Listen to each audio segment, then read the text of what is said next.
Bonjour, aujourd'hui je vous propose d'écrire un texte obsessionnel en faisant la part belle aux synonymes.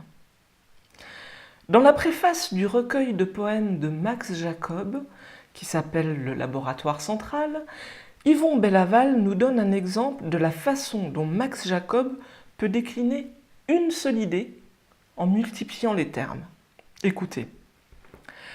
Que de nuances dans le rouge, depuis la couleur sang et l'écarlate, jusqu'à l'aurore pâle, en passant par le feu, le vermeil, le vinaigre, le mordoré, l'incarnat, le rose, le bonbon et le rose blanc.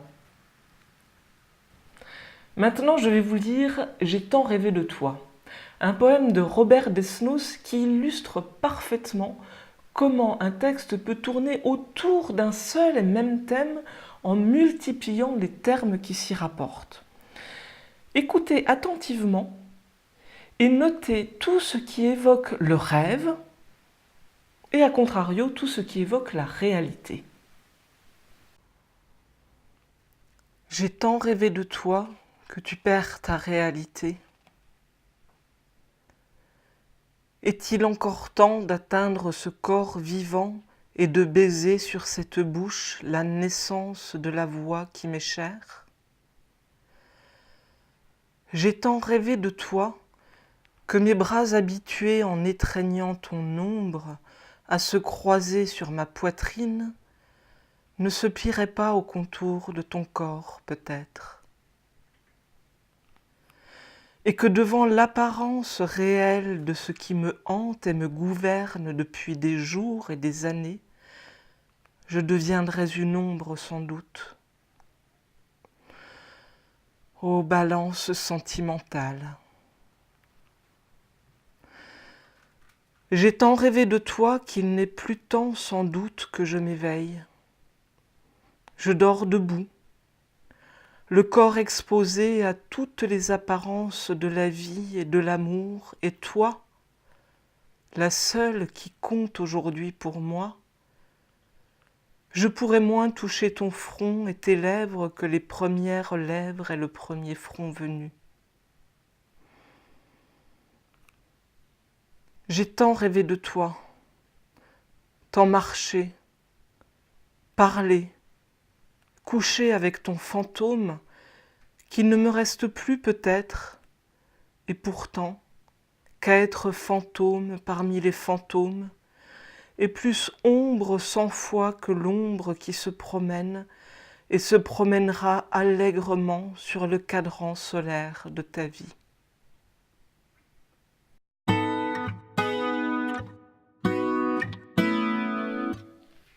Vous avez noté ? Desnos nous parle de rêver 4 fois, de naissance de la voix, d'ombre 4 fois aussi, d'apparence qui le hante et le gouverne.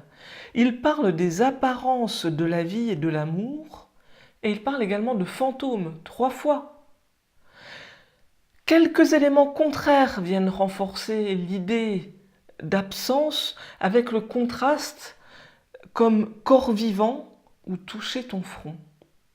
En tout cas, le résultat est un texte très fort sur l'absence et sur l'imaginaire. Je vous propose donc d'écrire votre texte obsessionnel et je vous suggère un petit travail de préparation.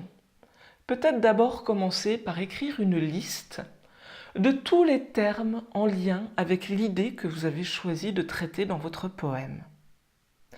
Et ensuite, dans un deuxième temps, écrire votre poème en utilisant un maximum des termes que vous aurez listés. Vous pouvez par exemple partir sur l'idée du miroir. Vous allez donc lister tout ce qui est en lien avec le miroir. Et ensuite, vous écrirez votre texte en utilisant les éléments de cette liste. Et bien sûr, si vous êtes inspiré par un autre thème, bien sûr, suivez votre inspiration. Alors, je vous souhaite une belle séance d'écriture et je vous rappelle, votre texte ne doit pas dépasser 1000 mots au maximum.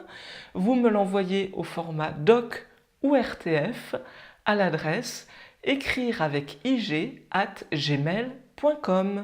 À bientôt!